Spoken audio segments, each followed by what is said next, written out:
क्या हाल है दोस्तों, दिवाली कैसे चल रही है? क्या क्या किया इस दिवाली ज़रूर बताना। हमने छुट्टी मनाई है, लेकिन छुट्टी में भी काम करना पड़ता है। ऐसा नहीं कि अब छुट्टियाँ बहुत अच्छे से मना लेते, नहीं, काम करना पड़ता है। मैंने देखो छुट्टी में भी घर पे बैठ के वीडियो बनाए हैं, लेकिन बड़ा मज़ा आता है क्योंकि यही आप लोग जो प्यार देते हैं ना, ये मोटिवेशन है जो हम करते हैं। और हाँ, मेरे साथ एक स्कैम हुआ है जो मेरे को फील हुआ है स्कैम जैसा, उस पर एक वीडियो बनेगा। और एक अलग स्कैम भी चल रहा है, लोग उसके बारे में पागल हुए जा रहे हैं, कुछ समझ नहीं आ रहा। मुझे कमेंट्स भी आए थे कुछ, उसको भी एक्सप्लोर करके नेक्स्ट वीक तक वीडियो बनाएंगे, तो वेट करिएगा। और बाकी दोस्तों खूब अपना प्यारा सपोर्ट बनाए रखिए। देखो ये वाला फोटो देखो, कितने लोग ऐसे जिन्होंने अभी भी सब्सक्राइब नहीं किए। अरे कर लो भाई, क्या जाता है, फ्री है। आपका प्यारा सपोर्ट ही चाहिए और कुछ नहीं चाहिए। वीडियो पे लाइक छोड़ दो। फटाफट से आज की टेक न्यूज़ शुरू करते हैं। पहली खबर आ रही है दोस्तों सैमसंग की तरफ से। सैमसंग ने अपना एक नया गैलेक्सी XR अनाउंस कर दिया है। प्रोजेक्ट मोहन जो बोल रहे थे ना बार बार, वो यही है। बेसिकली ये हेडसेट है एप्पल विजन की तरह, जिसमें आपको 2 से ढाई घंटा बैकअप मिलेगा। प्लस इसमें 3D वाले बहुत फीचर्स दिए गए। स्नैपड्रैगन XR2 वाली चिपसेट है, एप्पल विजन जैसा ही काम करता है। इसकी जो प्राइस है वो $1800, लगभग 1.5 लाख के आसपास है। ऑब्वियसली बहुत महंगा है, लेकिन होल्ड ऑन, एप्पल विजन जब आया था वो $3500 का था, वो 3 लाख रुपए में लॉन्च हुआ था। ये उसके आधे प्राइस पे लॉन्च कर दिया। तो सैमसंग ने कुछ ये गेम खेला है। फिर भी अभी बोल रहे हैं कि ये US और कोरिया में ही, उसके बाद शायद ग्लोबल और दूसरी जगह पे अवेलेबल होगा। मेरे हिसाब से मेरे लिए ये चीज़ प्रैक्टिकल नहीं है। टेक्नोलॉजी कुछ ऐसी होती है दिखने में अच्छा लगता है, ज़्यादा हाथ में आता तो फिर मज़ा नहीं आता है। ये पूरा दिन पहन के कौन घूमेगा? वैसे भी मेरे को वर्टिगो है, मेरा चक्कर खा के गिर जाएगा। आपको उसके बारे में क्या कुछ कहना है कमेंट में ज़रूर बताना। iQOO Neo 11 भाई, इसकी लॉन्च डेट सामने आ चुकी है। 30 अक्टूबर को चाइना में लॉन्च हो रहा है और ये सुपर क्रेजी लग रहा है। 7500 mAh की बैटरी है, 100 वॉट तक की चार्जिंग, स्नैपड्रैगन 888 मेटल फ्रेम और भी बहुत सारी चीज़ें। इनफैक्ट कलर्स वगैरह भी लीक हो गए। देखकर तो काफ़ी इंटरेस्टिंग लग रहा है दोस्तों। इसके बारे में आपको डिटेल में बताएंगे। बट आपको क्या लगता है iQOO Neo 11 की इंडिया की क्या प्राइस आप एक्सपेक्ट करते हैं? कमेंट में जरूर बताना। ChatGPT एटलास, ChatGPT तो यूज कर रहे हैं, लेकिन अब ChatGPT का खुद का डेडिकेटेड ब्राउजर आ चुका है। ये फिलहाल के लिए मैक के लिए अवेलेबल है, बाद में विंडोज और एंड्रॉइड में आएगा। OpenAI ने ये किया है, बेसिकली वही बनाते हैं। उन्होंने यहाँ पर बताया कि भाई इसके अंदर अब आप बहुत डिटेल में चीज़ें सर्व कर सकते हैं, ब्राउज कर सकते हैं। आपको बहुत सारी इन्फॉर्मेशन देगा जो आपको पहले किसी भी ब्राउजर में देखने को नहीं मिली है।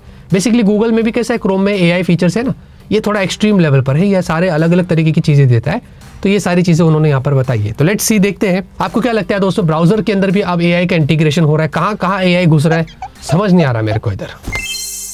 इंडिया के टॉप 5 स्मार्टफोन ब्रांड्स की लिस्ट सामने आ गई है Q3 2025, यानी कि जुलाई, अगस्त, सितंबर। वीवो एज ऑलवेज टॉप पर है, 20% मार्केट शेयर। सैमसंग है, Xiaomi है, ओप्पो है, एप्पल है। जी हाँ, ये सारी चीज़ें यहाँ पर है। हो सकता है ओप्पो में OnePlus और रियलमी इंक्लूडेड हो, लेकिन पता नहीं। बाकी इसके अंदर मोटरोला को सबसे ज़्यादा ग्रोथ मिली है और नथिंग को सबसे ज़्यादा ग्रोथ मिली, 53% और 66%। ऐसा बोल रहे कि सैमसंग, Xiaomi जो है वो डिक्लाइन हो रहा है अगर पिछले साल से कंपेयर करें। लेकिन थ्रू आउट द टाइम, पिछले साल से अगर ओवरऑल कंपेयर करें तो 3% की इन मामलों में ग्रोथ भी मिली है। तो ये सारी चीज़ें यहाँ पर हो रही है। अभी पिछले 3 महीनों की खबर आ रही है। तो वीवो एज ऑलवेज लीड कर रहा है और मुझे लगता है कि ओरिजिन OS आ गया है ना भाई, अब शायद वीवो को कोई पीछे नहीं छोड़ सकता है। भाई स्लिम के चक्कर में ये सारी कंपनीज बावली होती जा रही है। अब मोटरोला भी दोस्तों X70 एयर करके अपना एक स्मार्टफोन लॉन्च करेगा। इसके बारे में ज्यादा कंफर्मेशन आई नहीं है, लेकिन एक फोटो सामने आया है जिसमें स्लिम दिख रहा है और 4800 mAh की बैटरी होने वाली है। मतलब वो बता रहे कि हमारा फोन इतना स्लिम है, उसके बाद भी अच्छी कैपेसिटी की बैटरी आपको दे दी है। भाई देखिए, सैमसंग, आईफोन वगैरह सब पिट रहे। अगर ये दूसरी सब ब्रांड्स ये चक्कर में ना पड़े तो बेटर रहेगा। अब फिलहाल के लिए इंडिया में आएगा नहीं आएगा इसके बारे में पता नहीं है, लेकिन मोटरोला भी कुछ ऐसी हरकतें कर रहा है।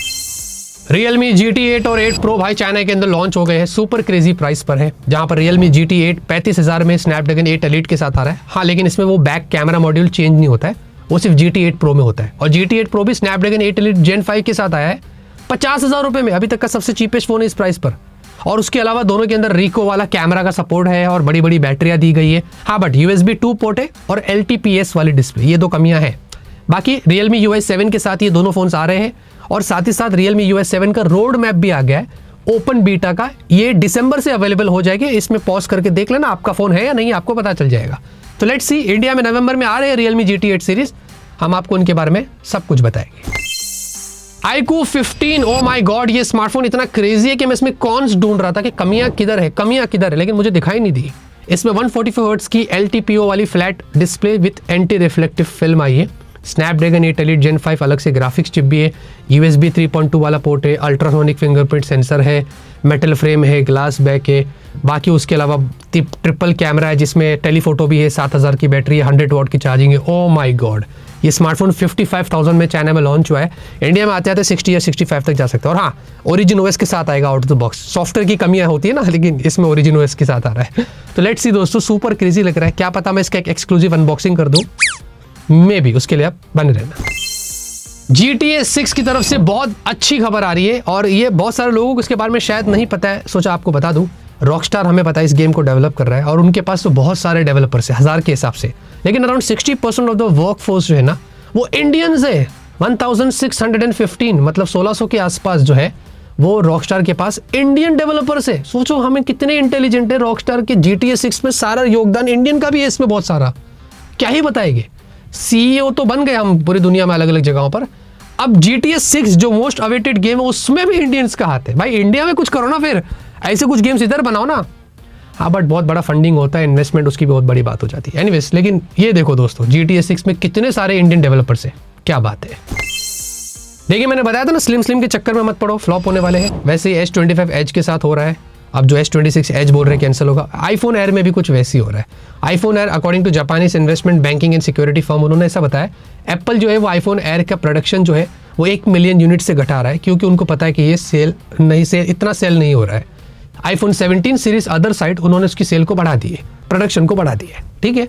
तो यही चीज़ हो रही है। मैंने इसके बारे में ट्वीट करके भी बोला था, आप ये ट्वीट देख सकते हैं। मैंने साफ बताया था कि iPhone Air फ्लॉप होने वाला, और वही हुआ, क्योंकि हमें पता चल जाता है एग्जैक्टली ये स्लिम के चक्कर में ब्रांड जा रही है, फीचर्स नहीं दे रही है, खाली स्लिम का लेके क्या अचार डालेंगे। हमने वीडियो भी बनाए, इसके इधर कार्ड मिलेगा, जाके देख लेना, आपको पता चल जाएगा कि iPhone Air एग्जैक्टली कितना अच्छा है। भाई 6G को लेकर क्या बड़ी बड़ी खबरें आ रही है, और अभी बताया जा रहा है कि 2028 नहीं बल्कि 2030 में आ सकता है। हाँ ऐसी बात हो रही है, जिसमें बोल रहे हैं कि 1 TBps की आपको स्पीड मिलेगी, जो कि 100 गुना ज़्यादा फास्ट होगा अगर 5G से यहाँ पर कंपेयर करते। 0 डिले होगा AI के टास्क, और उसके अलावा जो अपने फाइल्स डाउनलोड करते हैं ना GB वाले, वो सेकंड्स में कर सकते हैं। और फर्स्ट टाइम इसमें बोल रहे हैं कि टेराहर्ट्ज स्पेक्ट्रम का इस्तेमाल किया जाएगा। Now this is super crazy. तो लेट्स सी, देखते हैं। 6G की बातें तो बहुत हो रही है। ये BSNL वाले देखो ना, 4G पे है, वो 6G का न्यूज़ सुन के उनको तो हार्ट अटैक आता होगा। अरे बोले अभी 5G पे जाने वाले कि 6G आ गया। 2 गुना पीछे चल रहे हैं। OnePlus 15R को लेकर दोस्तों बड़ी अच्छी खबर आ रही है। फिलहाल के लिए 27 अक्टूबर को तो चाइना में लॉन्च हो जाएगा। 15 के साथ बोल रहे 15R भी आ रहा है। बट एनीवे 7500 mAh की बैटरी, 120 वोट की चार्जिंग, उसके अलावा 165 हर्ट्ज की display, Snapdragon 8 elite. Snapdragon 8 elite के साथ देखो दोस्तों क्या फोन्स आ रहे हैं।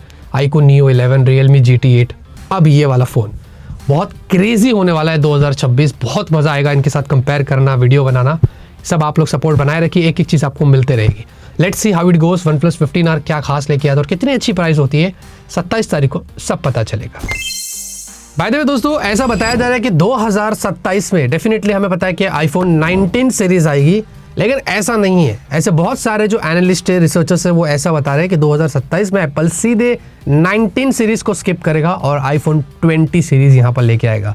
रीज़न ये है कि 2007 में उनका सबसे पहला फ़ोन आया था, उसको 20 साल की एनिवर्सरी मनाने के लिए वो डायरेक्ट iPhone 20 लेके आएंगे, जो कि सेंस भी बनता है। इस हिसाब से एप्पल प्लान कर रहा है और अभी से ही यहाँ पर खबरें आना शुरू हो गई है।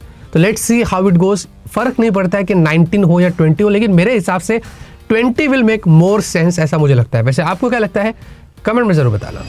आज के न्यूज़ ये खत्म होते हुए करता हूँ। आपका पसंद आई, लाइक करिए। तब तक के लिए ऑलवेज कीप स्माइलिंग।